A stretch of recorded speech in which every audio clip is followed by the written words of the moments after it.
Bonsoir, monsieur le maire. Bonsoir Abdel, bonsoir à tous. Merci beaucoup, Jonathan Pire, si c'est bien ça, d'être avec nous. Vous êtes le maire de Colias. C'est la première fois que vous venez dans notre émission. Oui, tout à fait, oui. Et on est ravis de vous accueillir parce qu'avec Coralie, on aime bien, tous les soirs, on essaye, c'est pas toujours le cas, mais d'avoir un maire d'une commune du Gard avec nous parce qu'on s'appelle Objectif Gard. Exactement. Ça permet de Je vais donner la renouveler un parole peu à le Coralie. casting. Elle va vous poser les premières questions et puis nos sociétaires ont peut-être des questions pour vous parce que Colias, l'été, l'émission est bientôt terminée. C'est des moments très sympas aussi. Moi, j'ai vendu Vous avez des vu gens, Colias. Vous avez vendu déjà. Très bien introduit, je vous remercie pour votre invitation. Il peut faire votre politique de communication. si vous aussi Non, cherchez. ça va. J'ai suffisamment de boulot. Alors, Allez-y. vous êtes un jeune maire. Est-ce que vous avez fait la fête avec les jeunes du festival électronique Son Libre?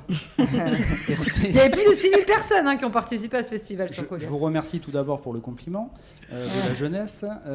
Malheureusement, j'ai pas eu l'occasion de participer au festival du Son Libre, mais dans tous les cas, je vous remercie pour cette question puisqu'elle va me permettre d'aborder eh bien, cette manifestation et qui va me permettre donc de répondre notamment aux dires et aux informations qui ont été propagées par mon collègue maire de Cabrières. Parce que lui, il n'est pas fan de l'électro et pas fan du festival. Du Alors coup.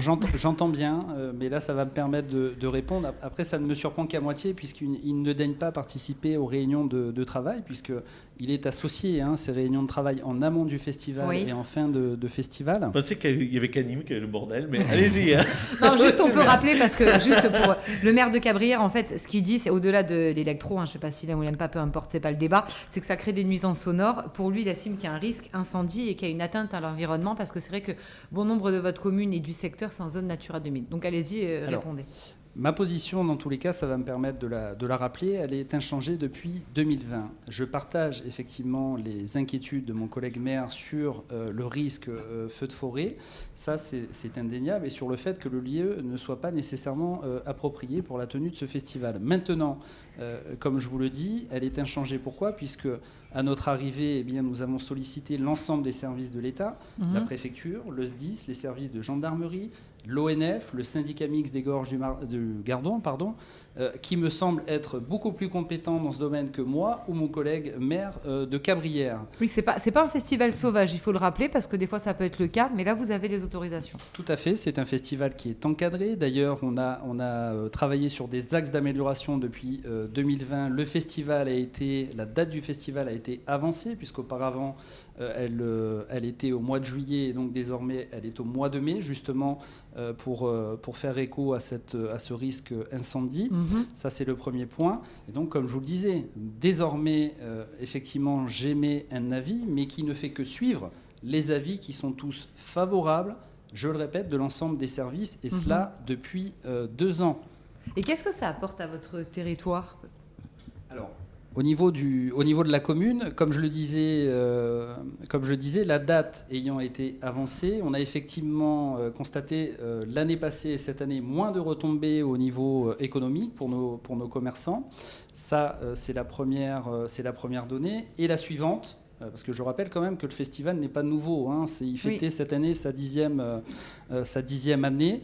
Eh bien, ils ont adopté un fonctionnement qui est différent avec des sites de restauration rapide sur site. Donc, effectivement, les festivaliers, désormais, privilégient le fait de rester sur site. C'est dommage pour le territoire et pour l'économie locale. Alors, oui, c'est dommage. Maintenant, les organisateurs ont quand même eu la démarche de proposer à l'ensemble des commerçants de la commune de Colias, mais pas seulement, également à celle de Cabrières, Poulx, les Denons, enfin les communes voisines, la possibilité pour leurs commerçants de tenir un stand sur site. Coralie, on enchaîne parce que, bien évidemment, Colias, je le disais il y a quelques instants, c'est synonyme d'été. Martine, d'ailleurs, se prépare à y aller. Comment la commune va faire pour l'accueillir et accueillir les autres touristes ?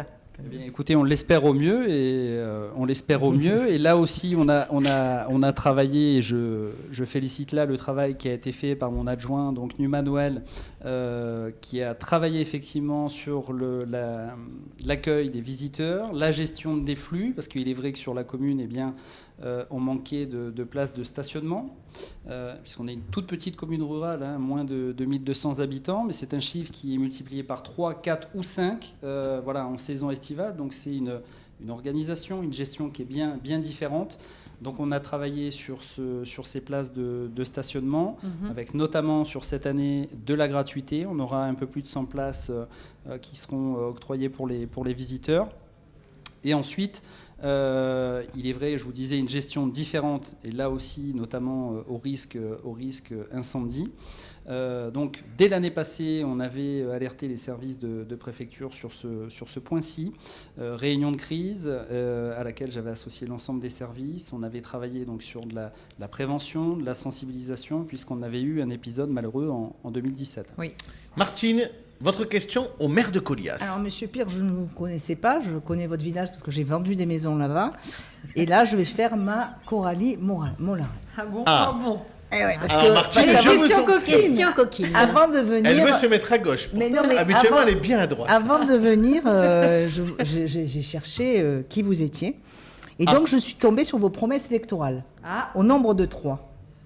Vous allez me dire si vous avez pu les tenir. trois, Mais c'est vous n'aurez pas de mauvais points, hein, je vous dis simplement. Vous aviez évoqué une baisse de l'enveloppe des indemnités des élus, qui était de l'ordre de 40 000 euros, et vous proposiez de la baisser pour financer d'autres projets. Alors, je vais vous répondre effectivement sur les engagements. C'est une bonne question, je vous en remercie. On a fin J'ai d'année. bien fait de venir. En fait. Merci. Fin d'année 2022, effectivement, nous étions déjà à 88% donc d'engagements tenus et qui avaient été pris donc durant la campagne électorale. Et pour vous répondre donc sur ce premier point, effectivement, j'avais pris l'engagement avec mes adjoints de réduire nos indemnités à hauteur de 40 000 euros. Et c'est donc un engagement qu'on a tenu. Bravo. Et qui nous a permis, par exemple, de financer la Maison de la Jeunesse. On aura peut-être l'occasion d'en parler Bien sûr. par la suite. On va Mais parler de la vos réponse projets. est oui. Deuxième, pas d'autres mandats. Là aussi, la réponse est oui, puisque... On pensait que l'appétit venait en mangeant. Non, pas du tout. c'est super. Je me suis Il y a effectivement... votre premier adjoint qui est en coulisses. Hein. Oui. J'ai fait le choix, effectivement, de me concentrer sur ce mandat de maire. Mais vous êtes jeune. Oui, je suis jeune, mais les 3 années qui viennent de s'écouler confirment un petit peu ce choix-là, parce que je constate que c'est une passion, j'allais dire, qui est chronophage, qui est très...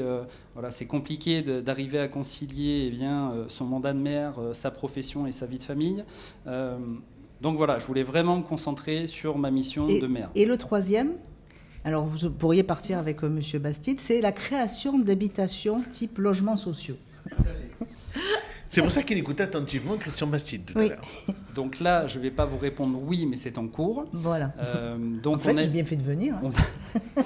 On a effectivement un projet de logements communaux qui est en cours et qui a un double intérêt, puisqu'en fait, on aimerait conserver l'ancienne mairie, qui fait partie donc, du patrimoine communal, qui abrite aujourd'hui au rez-de-chaussée la bibliothèque donc, municipale. Et l'idée serait de se dire, effectivement, de pouvoir créer des logements dans ce bâtiment. Allez, Béatrice, votre question à notre invité. Alors moi, Colias, ça m'inspire le canoë-kayak sur le Gardon, mais cette année, le Gardon, il est bas. Qu'est-ce que vous envisagez? Alors, qu'est-ce que j'envisage sur l'activité des canoës? Oui. Bon, là, écoutez, c'est pensais que tu voulais qu'il- c'est quelque qu'il chose remette un peu qui me dépasse. Je ne pense pas avoir de marge de manœuvre sur la location des canoës, mais j'ai eu l'occasion d'échanger cette semaine avec les services de préfecture sur ce point-là, parce qu'effectivement, je partage tout à fait votre inquiétude. Hein. On est sur une année exceptionnelle, avec un niveau d'eau qui est extrêmement bas. Et on se pose effectivement des questions sur l'incidence que pourrait avoir l'activité des canoës sur, par exemple, la biodiversité. Une année exceptionnelle, mais qui ne sera plus exceptionnelle et qui est... nous, les écologistes, on en parle depuis très Je longtemps. suis assez d'accord. Alors, les écolos vont être contents de la question suivante de Coralie, puisque ça concerne le patrimoine naturel remarquable. Oui, exactement. Alors tout à l'heure, vous en avez un peu parlé. Alors, on rappelle quand même que Colias, c'est 2 sites Natura 2000, des espaces protégés, des zones naturelles d'intérêt écologique. Vous avez aussi le Gardon au bord duquel les touristes viennent.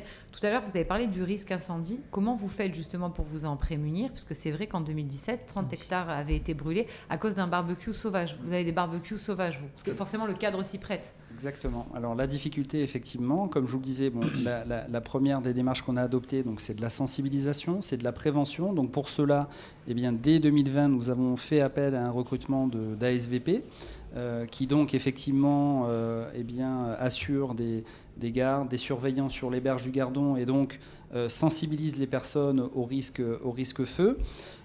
Et donc, je vous le disais tout à l'heure, l'année dernière, nous avions fait une réunion de crise. J'avais alerté le sénateur Laurent Burgois, qui d'ailleurs a été nommé, me semble-t-il, à la commission mixte paritaire du Sénat. Ça tombe bien, il est en direct, il vous écoute.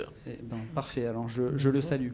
Et donc, on l'avait alerté sur cette problématique et il était donc intervenu dans l'hémicycle pour poser la question suivante sur la possibilité d'utilisation de drones. Parce que la difficulté, effectivement, parce que je vous parlais du système des SVP, mais on a un dispositif qui est quand même assez complet. On a mis en place la brigade équestre, on a une brigade de VTT, une brigade à canoë, des brigades PDS, bien évidemment, des services de gendarmerie, de la PIC. C'est une palette complète qui vous permet de exactement. quadriller. Et cette année, petite nouveauté, grâce au syndicat mixte des Gorges du Gardon, on aura la mise à disposition de 2 services civiques, justement, qui seront aussi là pour de la prévention et de la sensibilisation. Si vous pouvez monter un tout petit peu votre micro, parce qu'on Oui. nous dit qu'on ne vous entend pas parfaitement.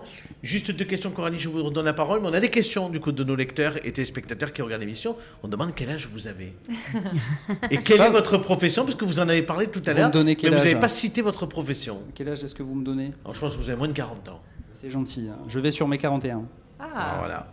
Et votre profession, parce que du coup, ça intéresse les gens qui nous regardent. Alors, profession, j'ai une petite société d'import. Ça fait un peu moins de 20 ans que ça dure. Voilà. Mais je vous disais, difficile d'arriver à concilier, Eh oui. de Mais concilier les deux. justement, qu'est-ce qui vous a donné envie d'être maire? Comment vous êtes tombé dans la tambouille politique? Alors, comment je suis tombé dans la tambouille politique? C'est l'amour de mon village, puisque je me suis présenté la première fois en 2001. J'avais à peine 18 ans. Donc voilà, j'ai toujours été très investi. J'ai toujours été également dans des associations. Donc je vous dirais, voilà, l'amour de mon village.